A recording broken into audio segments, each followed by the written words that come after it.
Hey guys, it's Amy at Zoe Beck, and I'm going to do my August 2023 book haul. So, I did really well money-wise in August. Definitely that's something I'm trying to do better of. I've had a couple of really high months of book buying, money-wise.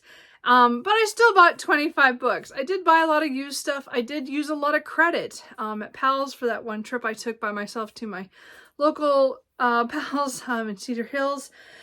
But I still brought in a lot of books. And I have read some of these, but not a lot. So I did bring in 25 books. So we're just going to go through them. Anyway, I'm hoping to get to a lot of these soon, or other ones are just in my collection until I get to them. We'll see what happens.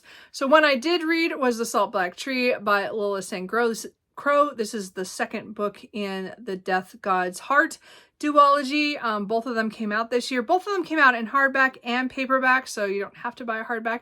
My independent bookstore that I ordered it through accidentally bought me the hardback the first time around, so the second time I got it as well, even though then she got confused about it. Anyway, point is that I got it, and I enjoyed this. This is very much a coming-of-age urban fantasy with kind of some Russian mythology stuff with like Baba Yaga and some other different things that it was a different twist on it.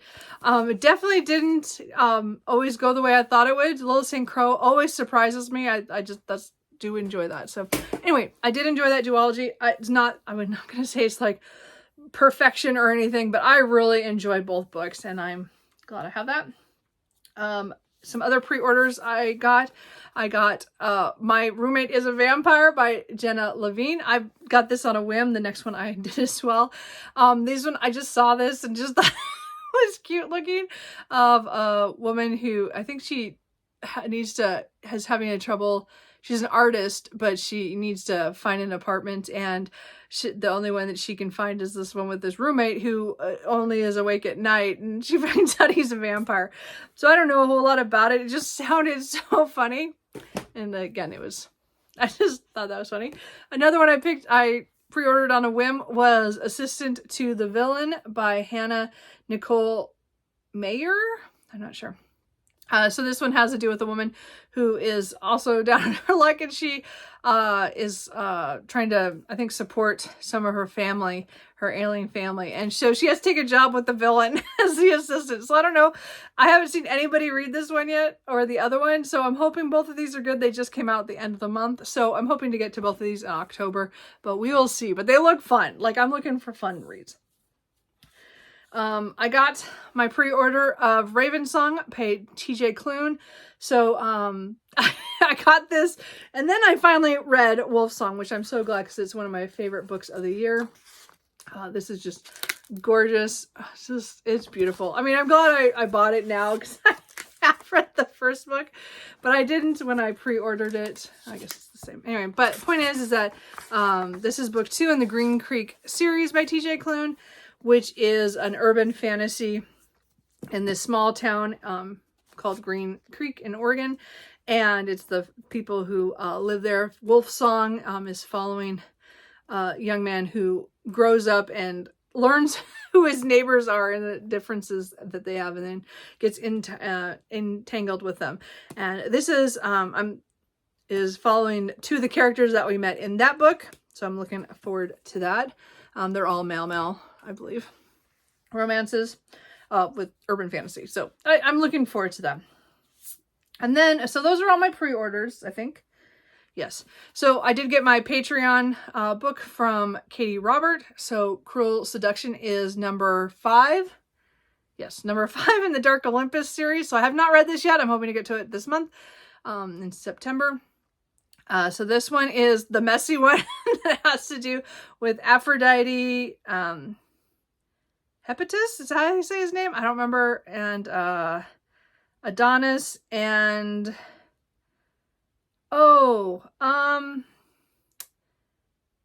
there's another one. I swear there's 4. There's 4. There's like a 4. It's a messy one. Anyway, so it should be good times. Again, it's more people, this is an Olympus, which is like kind of modernized, where the people who have titles that are after the Greek gods, and then they're kind of in charge of this town, and they're all, you know, they're all kind of messed up. I got like all little stickers and stuff with that as well from her.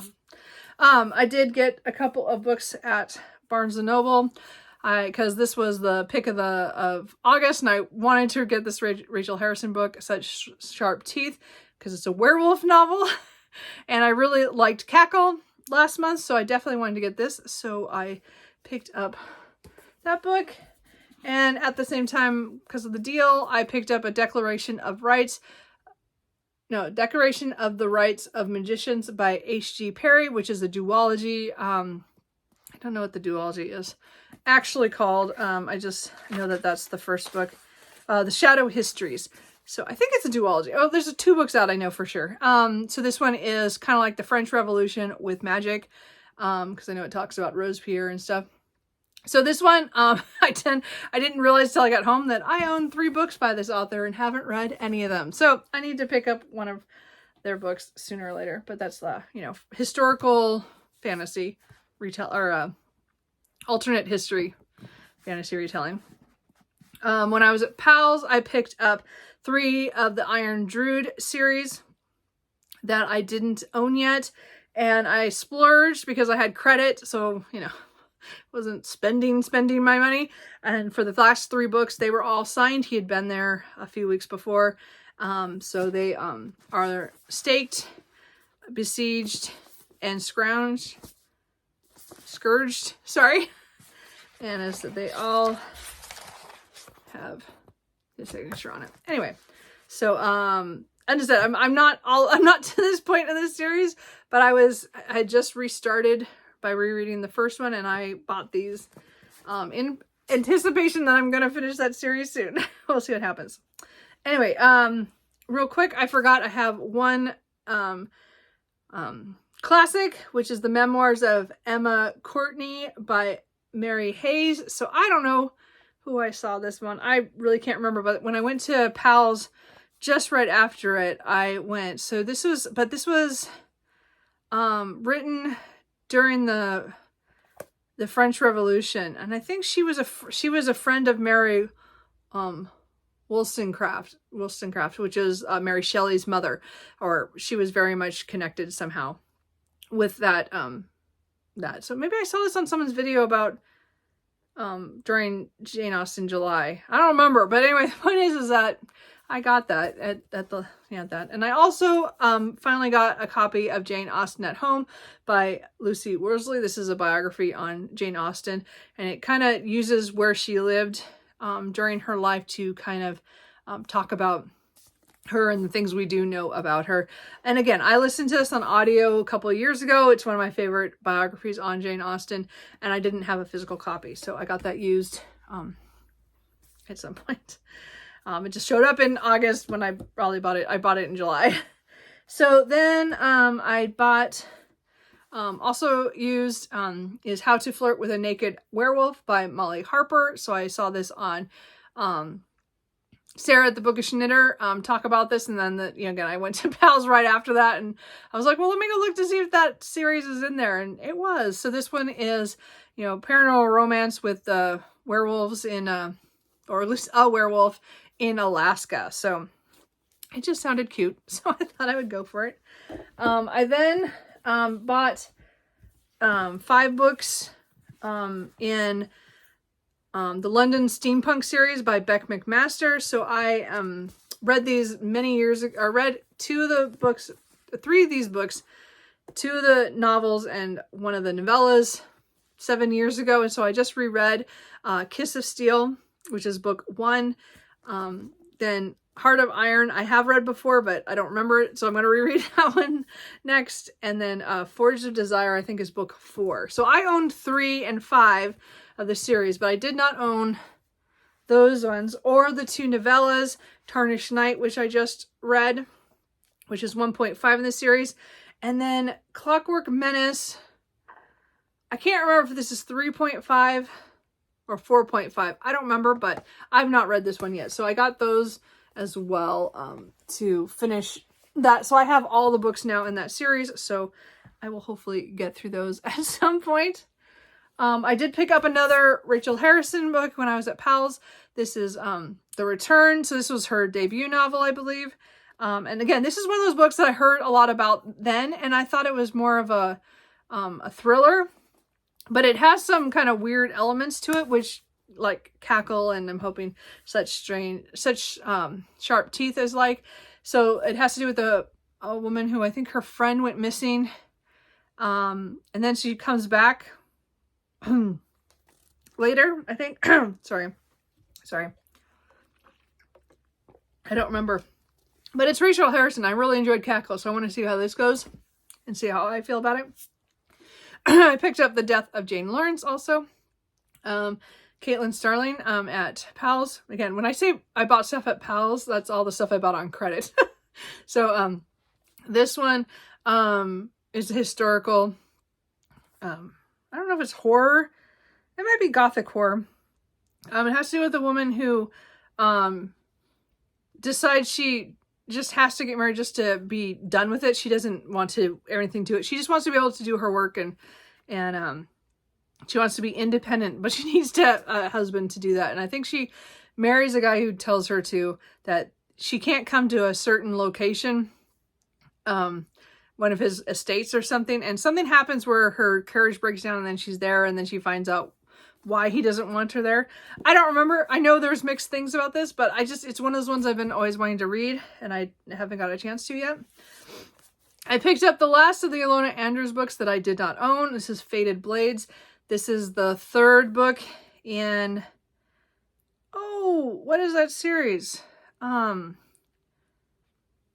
do they call? Oh, Kingsman Universe. So I don't know anything about this. I didn't care. It's kind of an odd shaped little book, but I have all the books now in that series. So at some point I will get to that series. I picked up Bewitched by Laura Thalassa. This is the first book in the Bewitched series. This comes after the Bargainer series. So I bought this a little early because I'm still in the middle of the Bargainer series. I have one more book left to read of that one, and then I will probably continue on to this one. I think this has to do with witches in that world. So, and again, I really liked her Bargainer series. So I haven't read the end yet, but so far I've enjoyed the journey. I picked up The Spear Cuts Through Water by Simon Jimenez because I just keep hearing so much about this kind of weird fantasy. I know it's a trip that some people are taking, and it's very bizarre fantasy, and I kept looking at it, and I finally just bought it. So I bought that on a whim. And then books I bought right before the end of the month, which I should have waited because, I was doing pretty good. And then these last two, I just had to. So I bought Daughter of No Worlds, the first book in the War of Lost Hearts, by Carissa Broadbent. This is the first book in that series. And again, I'm still in the middle of the Crowns of Nyaxia. I still have the last in that duology, the first duology, the Nightborn duology to finish. But I just finally broke down and just bought the first book of this one. This one is a fantasy romance. I don't know if it's like sci-fi. I'm not quite sure. I think she was a slave and she accidentally kills somebody.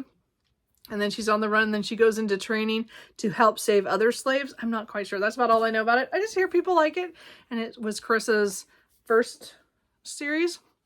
And then the last book I bought, which I paid quite a bit of money for this, but I just had to get it because I want it to match with my other books. And I just know I'm going to want to read it soon. I didn't want to pay for the ebook and then buy the physical later. Well, let's just put the money out for the physical. And I bought The Princess of Potential. And it's like Delimhawk, something like that. Anyway, this is the one that wrote all the House Witch series, that trilogy that I really enjoyed. This one takes place, this is like a companion to that series. This takes place probably a couple decades after, or quite a bit of time after that series. So this is following one of the characters that is introduced in that one, but it's but that was a long time ago. Anyway, and I don't know what it has to do with politics and magic and romance. So I'm really looking forward to picking this up and probably reading that fairly soon. So that is all the books that I got in August. Yeah, I did quite a bit of damage, and a lot of them I haven't read, and a lot of them are in series. And I did buy some standalones that are kind of the more, I don't know, that are more romance ones, that are kind of goofy ones. We'll see what happens. Anyway, so as I said, if there's any of these books you think I need to read sooner rather than later, let me know. Any of them that you have really enjoyed and think I will too, let me know. Did you buy anything really cool in August? Did you stick to your budget? Because technically I stuck to my budget, but I still brought in way too many books, but that's because I used so much credit at Powell's that one day. So, and I did buy a lot that day. So anyway, that's oh well.